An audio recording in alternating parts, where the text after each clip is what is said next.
Bab ke-12. Saat itu, Eric menerima notifikasi dari aplikasi dompet kriptonya karena melihat aset kripto Bryce yang dibelinya bulan lalu mengalami kenaikan besar. Dengan sedikit gugup dan gemetar di tangannya, Eric memberanikan diri membuka saldo dompet kriptonya. Ia begitu terkejut kala melihat saldo yang begitu banyak. Aset $2 miliar yang diinvestasikan di BRISE bulan lalu kini sudah berkali-kali lipat jumlahnya. Sehingga saldo dompet Eric sekarang senilai $11,3 triliun. Dengan uang sebanyak itu, Eric hanya menghabiskan 5% dari uangnya untuk memiliki seluruh aset di kota Lennart. Eric berpikir dalam hati, mungkin dengan uang sebanyak itu cukup untuk menghidupi 10 keturunannya nanti. Tanpa pikir panjang, Eric langsung melakukan pencairan semua uang di dalam dompet kriptonya. Eric merasa sudah cukup banyak memiliki uang sekarang. Ia pun berencana mengelola uangnya untuk membuka bisnis di kehidupan nyata. Ya Tuhan, sekarang aku percaya bahwa ada waktunya seseorang akan bahagia dan bersedih. Selama 18 tahun aku bersedih, baru kali ini aku merasakan kebahagiaan yang tak bisa kuungkapkan. Dengan tekad yang sangat kuat, ia akan menunjukkan kepada dunia siapa dirinya. Ia tidak akan takut lagi kepada manusia-manusia pembuli dirinya di masa lalu. Uang memang tidak bisa membeli kebahagiaan, tetapi dengan uang terkadang sangat mudah untuk mendatangkan kebahagiaan. Seperti pada saat ini. Jika Anda memiliki uang, Anda berhak berkuasa. Setelah berpikir beberapa jam, Eric mendapatkan ide untuk mencari seorang asisten supaya bisa mengelola bisnisnya. Eric mencari informasi di internet mengenai penyalur kerja yang berkualitas di kota Lennart. Setelah ia berhasil mendapatkan apa yang ia cari, Eric langsung menelpon kantor itu. Tidak berselang lama, teleponnya telah dijawab oleh pihak kantor. Halo, perkenalkan nama saya dari kantor penyalur tenaga kerja profesional kota Leonard. Ada yang bisa saya bantu? Ucap seseorang di seberang sana. Halo Pak, saya Eric, saya sedang mencari asisten untuk mengelola bisnis saya. Apakah Bapak ada kandidat untuk posisi tersebut? Tentu saja ada Pak. Namun untuk kontrak setahunnya sedikit mahal Pak dibanding asisten lainnya. Sekitar $2,5. Baik, tidak masalah. Saya memberi penawaran dengan harga 20 kali lipat dari harga yang semula Anda tawarkan. Mendengar perkataan Eric membuat pihak penyalur tenaga kerja itu sangat terkejut. Apakah aku bisa mempercayaimu? Bukankah itu terlalu banyak Pak? Tanya pegawai itu. Tentu saja Pak. Silakan kirim nomor rekening kepada saya akan mentransfer uang untuk membuka kontrak kerja sama kita. Pegawai itu pun langsung memberikan Eric nomor rekening kantornya tanpa pikir lagi, Eric langsung mentransfer uang sebanyak $5,000 ke nomor rekening yang semula dikirimkan oleh pegawai itu. Seketika, pegawai itu pun terkejut dan ia menunjuk salah seorang yang menurutnya sangat kompeten di bidangnya. Adalah Frank, seorang laki-laki yang begitu mumpuni dan profesional untuk menggeluti bidang yang diminta kliennya. Oh Pak, Anda sungguh luar biasa. Apakah Anda benar-benar memberi $5,000? Hah, tentu saja Pak, itu sebagai pembuka kontrak kita dan apakah kita bisa bertemu langsung nanti sore di restoran Lennart Lee? Oh, tentu saja Pak, dengan senang hati saya akan datang menemui Pak Eric. Setelah perbincangan Eric dengan tidak terasa sinar matahari sudah terasa sangat panas menunjukkan tibanya waktu siang. Pada hari ini pula hari pertama Eric kembali ke kampusnya setelah 1 bulan menghilang. Namun Eric belum berani mengungkapkan dirinya untuk saat ini. Eric berpakaian lusuh dan memakai kacamata seperti hari-hari biasanya. Setelah sampai di universitas, Eric tak sengaja bertemu dengan Belle dan Isabel di gerbang universitas. Eric, tunggu aku! Bella berlari dan memegangi tangan Eric, hal itu membuat Isabel sedikit jijik melihat tingkah Bella. Ya, ada apa Bella? Apakah ada yang salah? Aku mau menagih janjimu dulu, kapan kita akan pergi makan? Saat itu kau berjanji kepadaku lain waktu. Itu, kalau nanti sore apakah kamu bisa ikut makan denganku Bella? Mendengar itu Bella tersenyum seraya berkata. Benarkah itu? Kalau begitu setelah perkuliahan selesai aku akan menunggumu di sini. Setelah perbincangan mereka selesai, Eric langsung masuk ke dalam kelas. Hai Bella, apa yang membuatmu mengajak pengemis itu makan bersama? Ucap Isabel. Itu bukan urusanmu Isabel. Aku hanya ingin mengenang masa semaku bersama dia. Apakah kau juga mau ikut? Oh tidak, aku sudah ada janji dengan sepupuku Henry. Setelah perbincangan mereka selesai, mereka berdua langsung masuk kelas. Di dalam kampus, Eric sibuk mondar-mandir untuk mencari keberadaan Bill, hingga akhirnya ia menemukan Bill sedang dipojokkan oleh David bersama dengan temannya di belakang kampus. Hei, hentikan itu!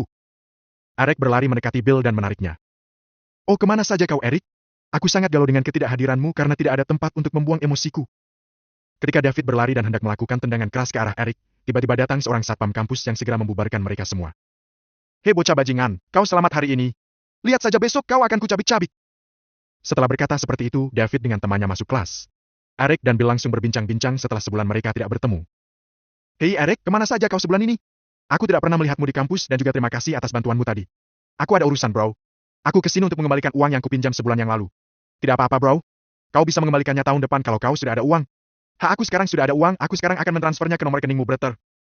Kleng, kleng, kleng. Tiba-tiba muncul notifikasi dari ponsel Bill dengan uang masuk sebesar $300,000. Dengan jumlah yang sebesar itu seketika membuat Bill terkejut, sebab ia belum pernah melihat uang sebanyak itu di ATM-nya. Astaga Eric, apakah kau yang baru saja mentransfer $300,000 ke rekeningku? Tentu saja. Anggap itu sebagai tanda terima kasihku karena kau meminjamkanku $300,000 bulan lalu. Apa? Tapi dari mana kau mendapatkan uang sebanyak itu? Apakah kau mencurinya dari seseorang? Tentu saja tidak. Aku baru saja mendapatkan keberuntungan pada investasiku. Sebaiknya kita masuk kelas dan jangan kau beritahu siapapun tentang hal ini ya. Tentu saja tidak, hanya kau, aku dan Tuhan yang tahu Di samping itu, Bill sangat bahagia karena ia tak usah memikirkan uang untuk 1 tahun ke depan. Mereka pun masuk ke dalam kelas usai transaksi utang piutang di antara mereka selesai. Setibanya di pintu kelas, Eric sudah ditunggu oleh David yang ingin menghajarnya. Eric yang baru saja memasuki ruang kelas itu terkejut melihat David yang menerjangnya dengan tendangan kaki ke arah dada. Semua perempuan di dalam kelas sudah berteriak melihat kejadian itu, begitupun dengan Bella. Namun, Eric dengan santai membalas satu tendangan kecil sehingga membuat David terpental jauh dan jatuh di tumpukan kursi. Boom! Semua orang terkejut karena bukan Eric yang terpental, melainkan David. David sendiri sangat terkejut melihat kekuatan tendangan Eric barusan. Beraninya kau melawanku, anak bajingan! David lalu mengambil kursi dan hendak memukul Eric. Namun, Bella datang dengan cepat menghadang David. Berhenti, David! Kau jangan seenaknya menyiksa seseorang. Bagaimana jika dirimu yang diperlakukan seperti itu? David berhenti dan membatalkan niatnya untuk membalas dendam saat ini karena ia dihadang oleh Bella. Hari ini kau selamat lagi, anak lusuh. Keberuntungan ada di pihakmu. Tunggu pembalasanku nanti, aku yang akan mencabik-cabik mukamu. Di samping itu, Isabel juga terkejut melihat adegan tadi, di mana ia teringat dengan adegan pemuda yang diserang oleh Esa yang tak lain adalah Eric. Kejadiannya hampir persis sama di mana Esa melakukan tendangan, namun dengan santainya pemuda itu membalasnya dengan tendangan sehingga membuat Esa jatuh terpental. Hal itu membuat Isabel bertanya-tanya. Apakah Eric pemuda tampan yang ia sukai? Namun jika melihat penampilan Eric yang sekarang, Isabel buru-buru menghalau pikiran itu. Menjelang sore hari, perkuliahan sudah selesai. Bella menunggu Eric di depan gerbang universitas. Eric menghampiri Bella untuk menepati janjinya mengajak makan bersama. Hai Bella, apa kamu sudah menunggu lama? Ayo kita berangkat. Bella sangat senang dan tersenyum ketika mendengar Eric mengatakan itu. Ayo, dengan senang hati. Mereka berdua pergi ke restoran dengan mengendarai mobil BMW Bella. Bella, bisakah kita mampir sebentar ke salon? Aku ingin mengganti pakaianku karena ingin bertemu seseorang nanti. Oh, tentu saja. Silakan, Eric. Bella heran dengan pernyataan Eric yang ingin bertemu dengan seseorang. Setelah Eric mengganti pakaiannya, ia langsung keluar dari salon. Usai dari salon, Eric terkejut ketika melihat 7 orang pria menarik tangan Bella. Mereka semua adalah preman sewaan dari David yang ingin menculik Bella untuk memancing Eric keluar. Tanpa disangka, Eric yang melihat kejadian itu segera berlari menghampiri 7 preman tadi. Hentikan! Ujar Eric dengan lantang. Sebelum mereka melihat ke belakang, mereka terkejut melihat Eric sudah mematahkan 2 tangan dan kaki teman mereka. Betapa kejamnya Eric saat itu, ia tidak mau melihat orang terdekatnya terluka, karena ia pernah merasakan bagaimana rasanya disiksa dan dibuli. Lepaskan temanku atau kalian akan kuhabisi. Ucapnya dengan tatapan seperti hendak membunuh. Bab ke-13. Eric lalu membawa Bella masuk ke dalam mobil BMW series. Bab ke-13. Eric lalu membawa Bella masuk ke dalam mobil BMW series milik Bella. Mereka berdua langsung pergi ke restoran Lynette Lee. Setibanya di sana, Bella berjalan di belakang Eric. Bella terus memegangi tangan Eric dari belakang dan mereka berdua pun duduk. Eric mengeluarkan ponsel miliknya untuk menghubungi Frank asistennya nanti. Setelah lama mencari, tanpa Eric sadari, ia berseberangan meja dengan Frank. Halo, Tuan Frank. Apakah itu engkau? Eric lalu pergi menghampiri Frank. Bella, bisakah kamu duduk sendirian? Aku ada urusan sebentar dengan orang itu. Mendengar itu, Bella hanya mengangguk tak berdaya.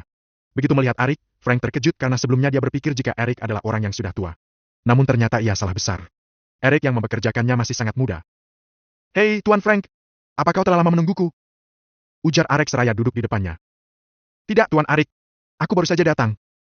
Setelah lama berbincang, Eric langsung mengatakan tujuan utama dan tugas untuk Frank nantinya.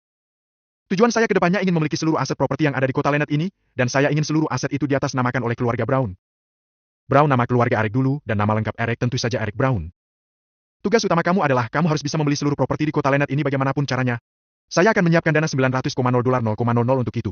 Apakah itu cukup? Atau masih kurang?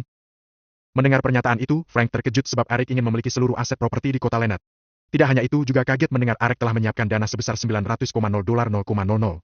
Tanpa pikir panjang, Eric memberikan Frank sebuah kartu ATM hitam. Ini kartunya. Ada dana di sana yang sudah saya siapkan sebanyak $900,000.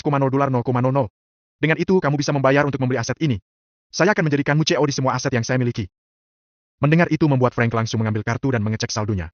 Benar saja, saldo sebesar $900,000 tertera di sana. Frank merasa seperti sedang bermimpi. Tuan, dengan dana sebesar ini, Anda tidak hanya memiliki kota Lynette tetapi Anda juga bisa memiliki kota lainnya. Tidak. Aku hanya ingin memiliki aset di kota Lynette saja, dan jangan lupa untuk mengatasnamakan semua ini atas nama keluarga Brown. Jika ada yang tidak mau menjual propertinya, tawar saja dengan harga yang tinggi supaya mereka mau menjualnya. Siap, Tuan. Saya akan melakukan seperti apa yang Anda perintahkan. Beri saya waktu 3 bulan untuk menyelesaikan semua ini dan lihat saja minggu depan restoran Lynette Lee ini akan menjadi milikmu, maksudku milik keluarga Brown. Bagus. Aku akan menunggu kabar darimu nanti. Setelah membahas tujuannya, mereka melanjutkan pembicaraan mereka. Tidak berselang lama, Isabel dan Henry turut datang ke restoran itu untuk makan. Hei Bella, kamu juga makan di sini? Apa kamu sendirian?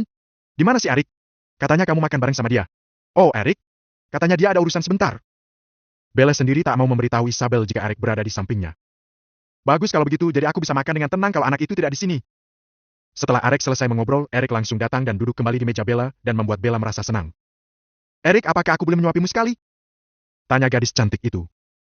Tentu saja boleh, Nona Bella. Silakan, aku dengan senang hati menerimanya. Bella langsung menyuapi Arek dengan romantis, ia pun sengaja melakukan itu supaya Isabel yang duduk tak jauh darinya dengan melihat adegan itu. Hei Isabel, lihat Bella. Bukankah itu laki-laki yang bersama dengan Lyra?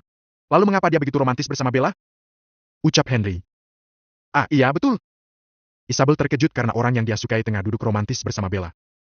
Tenang, aku akan merekam adegan mereka dan menyebarluaskan di grup kampus kita. Ucap Henry seraya mengeluarkan ponselnya. Adegan itu langsung direkam oleh Henry, ia pun mengirimnya ke dalam grup kampus. Sontak saja hal itu membuat grup kampus geger melihat Bella sangat mesra dengan laki-laki yang dekat dengan Lyra sebelumnya. Wah, dia sangat playboy, kemarin dia bersama Lyra, sekarang dia bersama Bella. Apa itu tidak berlebihan? Ucap salah satu siswi di Universitas Lyra. Dengan adegan ini, semua orang beranggapan jika Eric adalah laki-laki yang tidak baik dan playboy. Lyra tak kalah terkejutnya melihat adegan Bella yang menyuapi Eric dengan sangat romantis. Lyra tidak menyangka jika Bella akan seperti itu kepada Eric. Entah mengapa, Lyra begitu cemburu melihat Eric dekat dengan wanita lain. Tanpa basa-basi, Lyra langsung menghubungi ponsel Eric, dan Eric pada saat itu terkejut melihat Lyra yang tiba-tiba menelponnya. Ponsel Eric berdering. Telepon dari siapa itu, Eric? Tanya Bella. Oh, dari Lyra, tapi ada keperluan apa Lyra menelponku? Eric langsung menjawab panggilan Lyra. Tanpa kata selamat sore, Lyra langsung mengeluarkan kata-kata kotor dan marah kepada Eric. Dasar kau laki-laki brengsek! Bajingan! Beraninya kau melakukan adegan seperti itu bersama temanku! Laki-laki brengsek bajingan kau, Eric! Lyra langsung memutuskan sambungan teleponnya dengan Eric. Eric sangat terkejut mendengar kata-kata Lyra yang begitu kasar kepadanya. Astaga! Apa yang aku lakukan sehingga membuat Lyra begitu marah? Aku belum pernah melihat Lyra marah bahkan sampai mengataiku bajingan. Mendengar itu, Bella ikut terkejut, semenjak ia mengenal Lyra begitu lama, belum pernah Bella melihat Lyra marah ataupun mengeluarkan kata-kata kotor. Apalagi perkataan kotor itu dilontarkan kepada Eric yang ia sukai. Kau ada masalah apa sebenarnya dengan Lyra, Eric? Aku tidak tahu tiba-tiba Lyra menelponku langsung marah dan memakiku. Kalimat yang kudengar darinya tadi, beraninya kau melakukan itu dengan temanku. Aku juga bingung apa yang Lyra maksud. Kemudian, dari meja sebelah, Henry tertawa melihat Bella kebingungan. Hah Bella, apakah kamu sudah membuka grup kampus? Lihatlah. Ada berita penting di sana. Ujar Henry. Bella langsung mengambil ponselnya dan memeriksa apa yang sedang terjadi. Ia sangat terkejut dan tidak menduga jika adegannya menyuapi Eric telah direkam dan disebarluaskan oleh Henry. Tanpa basa-basi, Bella berdiri dan menuju ke arah Henry lalu menamparnya dengan sangat keras. Plak. Beraninya kau melakukan itu dasar laki-laki pecundang. Bajingan. Eric akhirnya menyadari penyebab marah Lyra kepadanya. Rupanya cuplikan video itu yang telah membuat Lyra memakinya tadi. Adegan Henry ditampar disaksikan oleh semua pelanggan restoran, ini membuat Henry sangat marah. Henry lantas segera membalas tamparan yang dilakukan oleh Bella kepadanya. Namun, dengan sangat cepat, Eric bangkit dari tempat duduknya untuk menangkap tangan Henry dan mendorongnya hingga jatuh ke lantai. Saat ini, Bella sangat malu melihat kemesraannya disebar, terlebih lagi dia sangat malu dengan Lyra teman dekatnya itu. Bella menangis sejadi-jadinya. Dengan cepat, Eric menyadari situasinya dan langsung menarik tangan Bella keluar dari restoran tersebut. Sedangkan Isabel hanya diam, menonton dan heran melihat peristiwa yang terjadi. Isabel pun turut beranjak dan pergi mengejar Bella meninggalkan sepupunya seorang diri di